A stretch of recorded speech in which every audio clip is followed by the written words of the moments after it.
Si vous avez Netflix et que vous êtes fan de Jurassic Park et Jurassic World, il y a de fortes chances que vous ayez regardé la série La Colo du Crétacé. À la fin de la saison 3, les enfants arrivaient enfin à quitter l'île sur un bateau, mais la scène de fin du dernier épisode sous-entend qu'ils ne seraient pas seuls sur cette fameuse embarcation. Alors que beaucoup spéculaient sur la présence d'un dinosaure, et pourquoi pas d'un Scorpius Rex, Netflix et Universal ont enfin annoncé l'arrivée d'une saison 4 en décembre 2021 via un teaser de quelques secondes mettant en avant une nouvelle île. Serait-ce le fameux Site C, une île mystérieuse et secrète qui contiendrait encore des dinosaures en liberté? C'est ce que nous allons essayer de décrypter dans cette vidéo. Bienvenue dans cette vidéo et bienvenue à Jurassic Smash.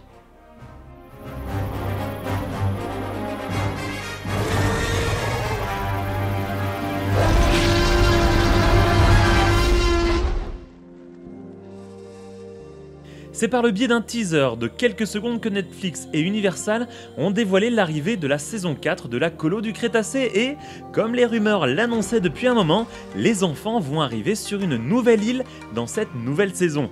En effet, on peut traduire ce qui s'affiche ici, A New Island Awaits, par une nouvelle île nous attend. Pendant le teaser, un glitch fait apparaître ce qui ressemble à une prise de vue au sol de cette nouvelle île. On y découvre une espèce de désert, ou tout du moins un environnement aride, et ce qui ressemble à également des cactus. Bah ouais, en tout cas, bon, je suis pas un grand spécialiste des arbres, mais ça ressemble quand même un petit peu à des cactus. C'est maigre comme information, mais cela va nous permettre de mettre certaines théories de côté. En effet, la première question que beaucoup se posent, mais sur quelle île vont arriver les enfants? Est-ce Isla Sorna, le fameux site B vu dans Jurassic Park 2 et Jurassic Park 3? Eh bien, personnellement, je n'y crois pas du tout, et cela pour 3 raisons.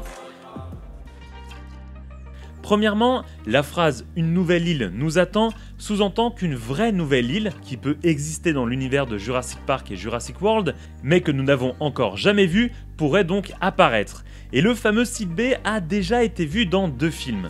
Seconde raison, si le teaser donne comme indice un désert, c'est sûrement en lien avec cette fameuse île, et le site B possède un environnement plutôt orienté sur de la jungle et des grandes prairies, et ne comporte aucune zone aride. Troisième raison, si vous connaissez un peu l'univers étendu de Jurassic Park et Jurassic World, vous savez alors que tous les dinosaures du site B ont soit été tués, soit été récupérés par les équipes de Masrani pour peupler le nouveau parc Jurassic World. Du coup, prendre comme lieu une île vide de dinosaures pour une nouvelle saison de la Colo du Crétacé n'a pas beaucoup de sens. Mais alors, sur quelle île vont-ils arriver ? Est-ce que ça ne serait pas le fameux Site C, une île secrète et mystérieuse? Et si je vous disais que l'on a déjà entendu parler de cette île et que les fans ont même écrit une description fictive du lieu, on va découvrir ça tout de suite. Il y a 20 ans maintenant, Jurassic Park 3 sortait dans nos cinémas préférés. Comme toujours pour ce genre de film, la sortie s'est accompagnée d'une vaste opération marketing, avec notamment la sortie de jouets et de figurines Jurassic Park 3. Et c'est à cette époque que l'on entend pour la première fois parler du Site C. Quand on connaît le désastre de la production de Jurassic Park 3, avec des réécritures de scénarios en plein tournage, on peut se demander si le Site C ne devait pas être l'île de Jurassic Park 3 à la place du Site B. Cela aurait expliqué notamment la présence de nouveaux types de raptors, mais aussi un environnement très différent entre Jurassic Park 2, le monde perdu, et Jurassic Park 3. L'environnement du premier était plutôt de type forêt, alors que l'environnement du second était plutôt typé jungle. Alors qu'aujourd'hui les scénaristes de Jurassic World ont créé des explications pour tous ces éléments, donnant un aspect du coup cohérent à l'ensemble de ces faits, beaucoup pensent que le fameux Site C existe bien quelque part. Et justement, en revenant sur la partie marketing, il devait exister 3 licences pour le lancement de Jurassic Park 3, dont une licence appelée Site C, expliquée par un petit texte que je vous traduis. Avec ses eaux turquoises, sa végétation tropicale luxuriante et ses panoramas à couper le souffle, Ilsa Nublar était le cadre idéal pour une station balnéaire.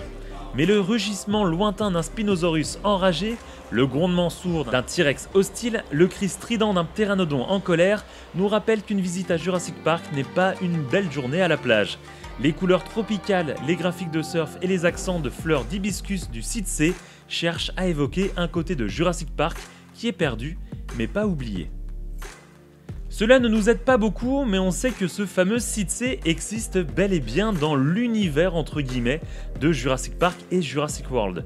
Il s'agirait d'une île aux couleurs tropicales donc, ressemblant à l'île de Ilsa Nublar. Problème, encore une fois, l'image teasée dans le trailer de la saison 4 ne correspond pas à cette description. L'autre apparition du site C est beaucoup plus récente car elle date de 2018. En effet, dans le jeu Jurassic World Evolution, Jeff Goldblum reprend le rôle de son personnage Ian Malcolm et va nous donner quelques indices sur le site C. Dans le jeu, vous devez faire vos armes en tant que gérant d'un parc Jurassic World sur chacune des îles de Las Cinco Muertes. Et quand on arrive à Ilsa Muerta, Ian Malcolm affirme que cette île est en fait connue sous le nom de code Site C. Yes, Site C, more commonly known as Isla Muerta. Bien évidemment, le jeu Jurassic World Evolution peut être considéré comme du soft canon dans l'univers Jurassic World, c'est-à-dire qu'il s'inspire de l'univers existant pour s'y inscrire, mais ne s'inscrit pas entièrement dans l'histoire officielle. Ainsi, ce passage peut nous donner quelques indices, mais encore une fois, nous ne pouvons pas affirmer à 100% que cette île est et sera le fameux site C dans l'histoire officielle de Jurassic World. On peut également noter qu'il s'agit de l'unique et seule fois que le site C est cité par un personnage officiel de l'univers Jurassic Park.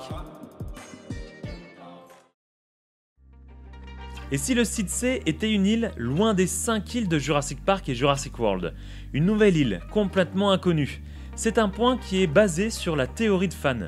Le site JP Fanon Fandom possède une fiche d'ailleurs sur le site C et nous affirme que le site C est une île située dans le Pacifique Sud à près de 750 km des 5 morts. Elle mesure environ 24 km², soit un peu plus qu'Ilsa Nublar, et servait d'entrepôt supplémentaire pour les dinosaures après que les enclos d'Ilsa Sorna soient devenus trop encombrés. Elle a également servi de site de fabrication des systèmes informatiques nécessaires au fonctionnement de Jurassic Park. L'île n'a pas de nom officiel et a été achetée par InGen en 92 après que l'achèvement des 5 premiers bâtiments de la ménagerie sur Ilsa Sorna se soit avéré insuffisant pour contenir la quantité totale de dinosaures. Il leur fallait également trouver un endroit isolé pour assembler secrètement les systèmes informatiques avancés de Jurassic Park. John Hammond a donc acheté l'île, prétendant en faire le site d'une future station touristique.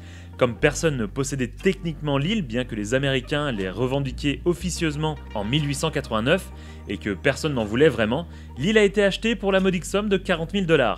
On y trouve 5 ménageries servant à l'élevage de dinosaures, ainsi qu'une usine informatique, un centre de stockage d'ambre et un laboratoire génétique. Cette théorie correspondrait plutôt bien à ce que l'on a vu dans le teaser avec un environnement désertique. Mais attention, tout ce que je viens de vous dire ici n'a aucune base officielle. Et vous, qu'en pensez-vous? N'hésitez pas à me dire où vous pensez que les enfants vont atterrir dans la saison 4 de la Colo du Crétacé. Est-ce que ça sera sur le site B? Est-ce que ça sera sur un site C? Est-ce que ça sera sur l'une des îles des 5 morts?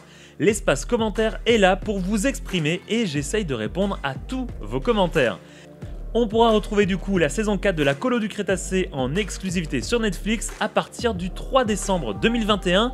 Comptez sur moi pour regarder la série et vous faire un débrief de tous les secrets qu'elle pourrait avoir. Merci à tous d'avoir regardé cette vidéo. Si vous voulez supporter cette chaîne, n'hésitez pas à vous abonner, activer la petite cloche et également à partager cette vidéo sur vos réseaux sociaux.